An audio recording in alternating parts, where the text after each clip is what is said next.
So hello and welcome students. So today I have brought a very interesting topic that is statistics. और statistics एक ऐसा topic है जिसका किसी class से कोई रिलेशन करना बड़ा मुश्किल हो जाता है कि किस क्लास में इसका क्या क्या है। बिल्कुल वो बड़ा प्रॉब्लमेटिक काम हो जाता है हमारे लिए।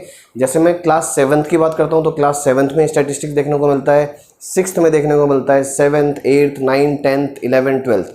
बट वहाँ पर हमें स्टार्टिंग कैसे है। आज मैं सिर्फ एक बेसिक फंडामेंटल्स की बात करेंगे कि स्टैटिस्टिक्स है क्या, स्टैटिस्टिक्स है क्या और एग्जैक्टली इसका पर्पस क्या है, ये कहाँ से आया, मैथमेटिक्स में इसका क्या रोल है।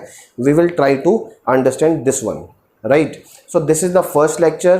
Please see this lecture if you are interesting or you are interested in mathematics or you like this particular topic. So this particular topic is very important and okay, we will start from the definition part because the meaning of statistics should be very clear in your mind. A branch of mathematics which deals with collection, analysis, interpretation and presentation of masses of numerical data. इस चीज़ से एक चीज़ समझ में आती है कि कहीं ना कहीं हम एक डेटा को कलेक्ट कर रहे हैं, राइट, उसको एनालाइज किया जा रहा है, उसको इंटरप्रिटेट किया जा रहा है एंड देन उसको प्रेजेंट किया जा रहा है। तो स्टैटिस्टिक्स में हम इन्हीं चीज़ों की बात करने वाले हैं, ठीक है। स्टैटिस्टिक्स क्या करती है, स्टैटिस्टिक्स एक ऐसा प्लेटफॉर्म है, एक ऐसी ब्रांच है मैथमेटिक्स की जहाँ पर हम जो न्यूमेरिकल डेटा हमें मिल रहा है या न्यूमेरिकल भी नहीं मिल रहा है, हमें एक कैटेगरिकल डेटा भी मिल रहा है, तो हमें उस पर्टिकुलर डेटा से एक मीनिंगफुल इंफॉर्मेशन निकालना, वो हमारे लिए स्टैटिस्टिक्स का पार्ट बन जाता है, राइट। तो मैथमेटिक्स इस लेवल पर भी हमारी हेल्प करती है। तो यहाँ पर हमें ध्यान रखना है, ये स्टेप्स बहुत इंपॉर्टेंट है कि जब आप किसी भी डेटा को कलेक्ट करते हैं, मार्केट से आपको कोई इन्फॉर्मेशन कलेक्ट करनी है, तो सबसे पहले आप क्या करेंगे, आपका जो फर्स्ट स्टेप होगा वो होगा कलेक्शन करना। सबसे पहले आप इन्फॉर्मेशन को कलेक्ट करेंगे। वो जो इन्फॉर्मेशन होगी वो डेफिनेटली कोई रॉ इन्फॉर्मेशन हो सकती है, राइट, कोई भी फैक्चुअल इन्फॉर्मेशन हो सकती है, किसी भी तरह का इन्फॉर्मेशन हो सकता है। अगर मैं देखूं तो इन्फॉर्मेशन का मतलब क्या है हमारे लिए, डाटा। अगर डेटा है, डेटा मीन्स इन्फॉर्मेशन।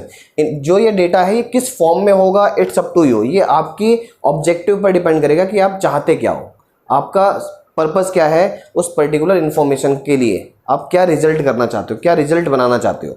अब जैसे फॉर एग्जांपल मैं डेटा की बात करता हूँ तो डेटा बहुत सारे फैक्चुअल फॉर्म में मिल जाएगा आपको। क्वांटिटीज़ की बात कर सकते हो, आप नंबर्स की बात कर सकते हो सकता है आप ऑब्जर्वेशन किसी पर्टिकुलर चीज़ का निकाल रहे हो, इन्फॉर्मेशन हो सकती है, कोई फैक्ट फिगर्स मिल सकते हैं, मेजरमेंट्स की बात हो सकती है या कोई ग्राफिकल फॉर्म हो सकती है। There are so many ways to collect the data, ठीक है। तो यहाँ पर हमारा जो फर्स्ट स्टेप है उसके अंदर हमने डेटा को कलेक्ट किया। सेकंड जो स्टेप आएगा, वी आर एनालाइजिंग, एनालिसिस करते हैं डेटा का कि डेटा एक्चुअली है क्या, ठीक है, और हमें इसको अरेंज करके रखना है, इसका प्रॉपर फॉर्मेशन बनाया जाए, इसको असेंडिंग डिसेंडिंग या जिस तरह का डेटा है उसको उसके मीनिंगफुल फॉर्म में रखा जाए सो that it can be studied, इसको स्टडी किया जा सके, इसको ईजिली हम समझ सकें इस डेटा को। तो हम पहले एनालाइज करेंगे उसके बाद हमारा काम आ जाता है इंटरप्रिटेशन करना। इंटरप्रिटेशन मीन्स कि हम उस डेटा के मीनिंग को समझने की कोशिश करेंगे कि इस डेटा का जो पर्पस है, जो आंसर वहाँ से निकल कर आ रहा है, जो रिजल्ट निकल कर आ रहा है, जो कंक्लूजन आ रहा है वो क्या है, वो इंटरप्रिटेशन का पार्ट बन जाएगा। उसके बाद हम उस डेटा को प्रेजेंट कर देंगे सभी के सामने जहाँ पर हमें प्रेजेंट करना है, ठीक है। फिर हम उस डेटा को सबको प्रेजेंट कर देंगे मीनिंगफुल वे में और लोगों के पास वो पर्टिकुलर कंक्लूजन पहुँच जाएगा। तो ये स्टैटिस्टिक्स है। अब आपकी बात आती है यहाँ पर समझने के लिए कि हमारा मैथमेटिक्स कहाँ पर काम आ रहा है। देखिए मैथमेटिक्स बहुत जगह काम आता है। सबसे पहले तो कलेक्शन में ही काम आना स्टार्ट हो जाता है, क्योंकि कलेक्शन में भी आपको दो तरह के डेटा देखने को मिलेंगे, we will discuss it also. फिर एनालिसिस के लिए आपको बहुत सारे टूल्स देखने को मिलेंगे, एनालिसिस पार्ट बहुत इंपॉर्टेंट है। फिर इंटरप्रिटेशन भी बहुत इंपॉर्टेंट हो जाता है। प्रेजेंटेशन तो ग्राफिकल प्रेजेंटेशन दे रहे हो, आप किस फॉर्म में प्रेजेंट कर रहे हो वो एक अलग वे चला जाता है। इट मीन्स मैथमेटिक्स किसी भी डेटा की जो हैंडलिंग है, इस पूरे प्रोसेस को क्या बोलते हैं, डेटा हैंडलिंग। अगर आप देखेंगे तो ये जो चैप्टर है स्टैटिस्टिक्स, ये छोटी क्लासेस में डेटा हैंडलिंग के नाम से आता है और बड़ी क्लासेस में ये चैप्टर स्टैटिस्टिक्स बन जाता है, क्योंकि एक्चुअली में ये स्टैटिस्टिक्स के अंदर ही आता है सब कुछ, राइट। तो डेटा को हैंडल करना ही स्टैटिस्टिक्स है, clear. So this is the one part. तो ये बिल्कुल ध्यान रखने वाली बात है कि ये ब्रांच ऑफ मैथमेटिक्स है। एंड दूसरी बात है a collection of quantitative data. अब मैं इस क्वांटिटेटिव डेटा की बात करूंगा कि डेटा के दो तरह के टाइप्स आपको देखने को मिलेंगे, one is quantitative and second is qualitative. So we will discuss this one. Till then please note down this information by pausing the video. Okay now students, जो इसमें बात आती है वो आती है डेटा के। अगर मैं दो टाइप्स की बात करते हैं तो डेटा दो तरह का आपको मिलता है। नंबर फर्स्ट है क्वांटिटेटिव और नंबर सेकंड बात करते हैं उसका नाम है क्वालिटेटिव। नाम से ही बहुत क्लियर हो जाता है कि जो क्वांटिटेटिव की बात कर रहे हैं वो न्यूमेरिकल पार्ट की बात कर रहे हैं कि यहाँ पर जितना भी डेटा हम कलेक्ट करेंगे वो सभी नंबर फॉर्म में मिलने वाला है, ठीक है। और जब क्वालिटेटिव डेटा की बात होती है तो वो नॉन न्यूमेरिकल डेटा होता है और उसके भी दो कैटेगरी कर दी गई हैं। उसमें एक नॉमिनल स्केल डेटा मिल जाएगा और एक होएगा आपका ऑर्डिनल स्केल डेटा।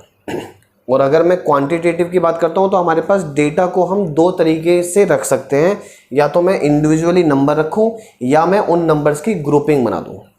अब ग्रुपिंग को भी हम समझने की कोशिश करेंगे, वो बताऊँगा मैं आपको। कंटिन्यूस में एक इंटरवल बनता है और एक रेशियो स्केल मिल जाता है। देखिए सबसे पहले अगर मैं डिस्क्रीट की बात करता हूँ, सपोज मेरे पास वेट आता है, वेट ऑफ 25 स्टूडेंट, मतलब 25 लोग हैं और उनके वेट्स मिले हैं मुझे। तो वेट का अगर मैं अलग अलग डेटा निकालूं तो वो डिस्क्रीट है। लेकिन अगर मैं 25 लोगों का ये बोल दूं कि भाई 10 से 20 किलो कितने लोगों का है, वो मैं यहाँ पर नंबर ऑफ पीपल डालूंगा।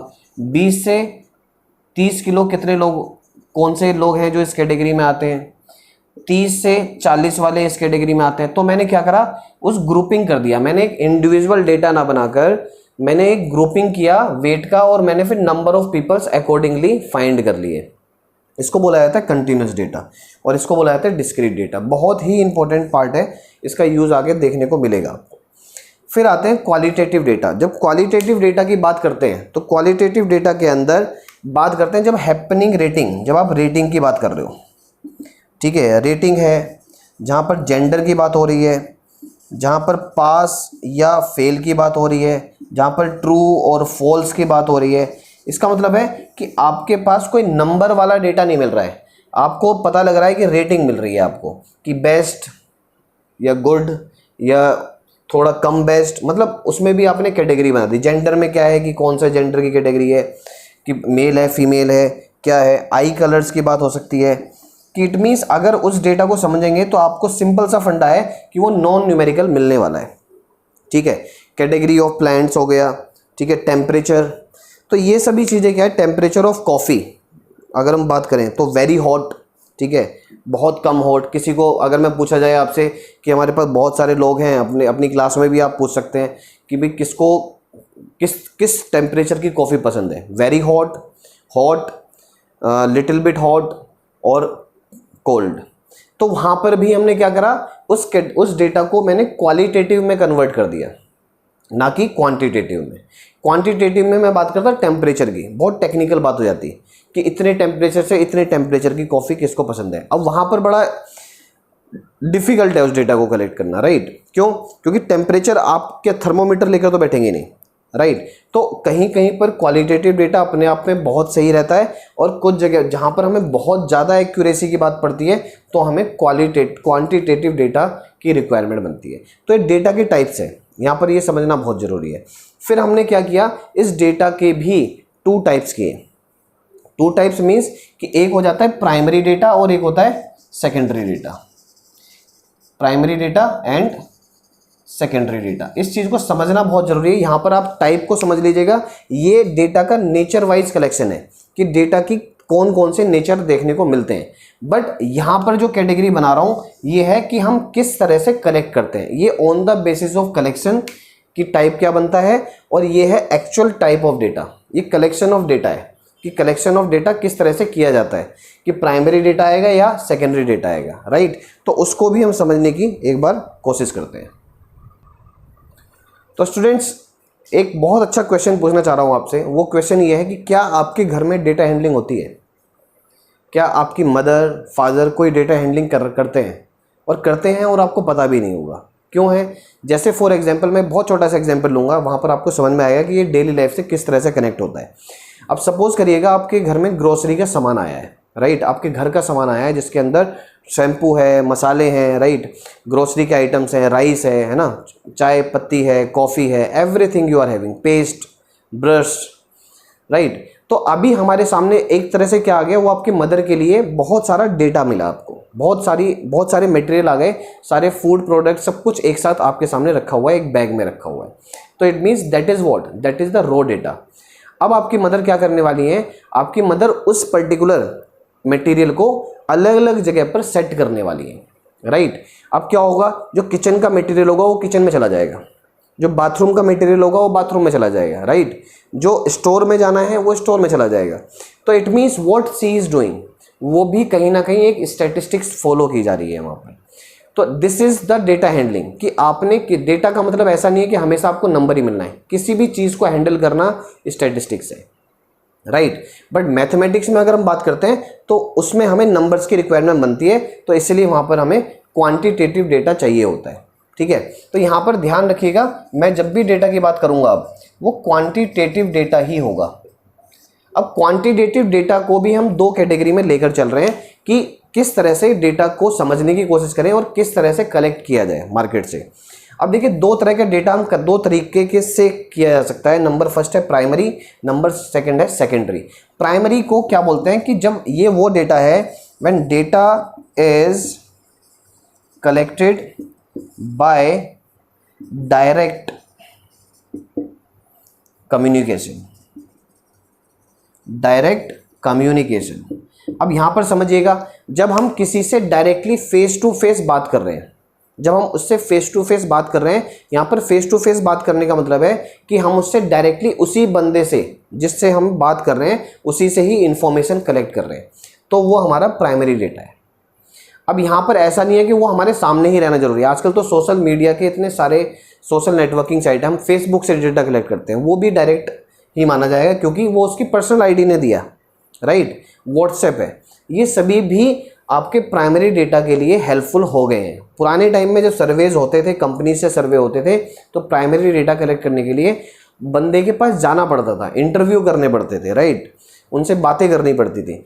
अब आज के टाइम में बहुत सारे सोर्सेज मिल चुके हैं प्राइमरी डेटा कलेक्ट करने के लिए। आप एक फॉर्म, फीडबैक फॉर्म रख लेते हैं, कहीं पर भी किसी भी ऑर्गेनाइजेशन में रखा जा सकता है, जैसे मैकडी में जा सकते हैं, मैकडी में आपने फीडबैक फॉर्म रखवा दिया तो आप कस्टमर क्या होंगे, उस फीडबैक फॉर्म को भरेंगे और वहाँ से वो डेटा डायरेक्ट डेटा कहलाएगा। तो इट मीन्स प्राइमरी डेटा अपने आप में बहुत ऑथेंटिक भी होता है।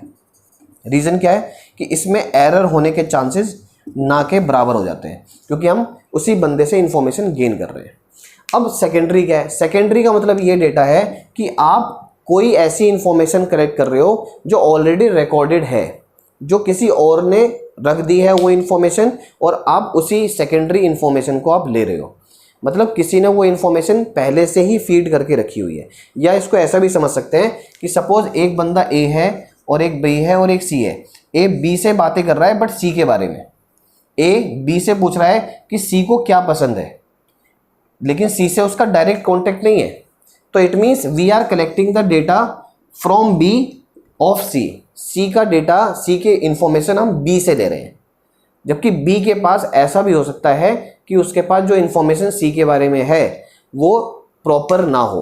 तो इट मीन्स सेकेंडरी डेटा के अंदर या तो आप इंटरनेट में से निकाल सकते हैं डेटा, ठीक है, इंटरनेट सर्फिंग होता है, सोशल मीडिया की साइट्स हैं, ठीक है, आपकी मैगजीन्स हैं, न्यूज़पेपर्स हैं, ये सभी सेकेंडरी सोर्स कहलाते हैं क्योंकि यहाँ पर हम ये नहीं कह सकते कि ये पूरा रियलिस्टिक होगा। तो इट मीन्स प्राइमरी डेटा और सेकेंडरी डेटा में एक ये बहुत बड़ा डिफरेंस भी देखने को मिलता है। यहाँ पर और यहाँ पर इस इंफॉर्मेशन में बहुत बड़ा डिफरेंस है। क्यों है वो डिफरेंस? कि इसमें एरर होने के चांसेस मिल सकते हैं। विकीपीडिया से जो इन्फॉर्मेशन कलेक्ट कर रहे हैं वो सेकेंडरी डेटा है, बट अगर मैं किसी से डायरेक्टली इंफॉर्मेशन कलेक्ट कर रहा हूँ वो प्राइमरी डेटा है, राइट।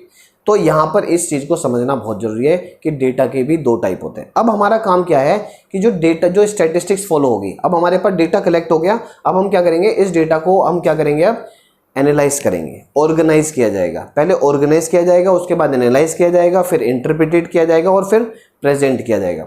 ऑर्गेनाइज करने के लिए मुझे क्या करना पड़ेगा, इसी डेटा को जो मुझे नंबर मिले मैं उसको असेंडिंग ऑर्डर या अल्फाबेटिकल ऑर्डर या किसी पर्टिकुलर सीक्वेंस में डालूंगा so that it can be presented in a defined way. ठीक है, जब वो अरेंज किया जाएगा प्रॉपर्ली तो वो लुक भी अच्छा देता है और प्लस उसको समझना भी बहुत ईजी हो जाता है। ठीक है, तो यहाँ पर हम समझने की कोशिश करेंगे कि जब डेटा कलेक्ट हो जाता है तो उसके बाद ऑर्गेनाइज्ड किया जाता है, right. So I hope student ये वाला वीडियो आपको बहुत क्लियर हुआ होगा। इसमें डेटा के बारे में और स्टैटिस्टिक्स के बारे में मैंने पूरी तरह से डिफाइन करने का कोशिश किया है। और जो हमारा सेकंड लेक्चर होने वाला है, सेकंड लेक्चर में हम डेटा के जो एनालाइज करने का डेटा है हम उसको एनालाइज कैसे करें उस चीज़ को समझेंगे, कौन कौन से टूल्स हैं जो एनालाइज करने में हमारी हेल्प करते हैं। So till then thank you so much for watching this video and keep watching, because second video जो आने वाला है बहुत ही इंपॉर्टेंट होगा। वो ही आपके बहुत सारे डाउट्स क्लियर भी करेगा जो मैथमेटिक्स से कनेक्ट भी है। So thank you so much.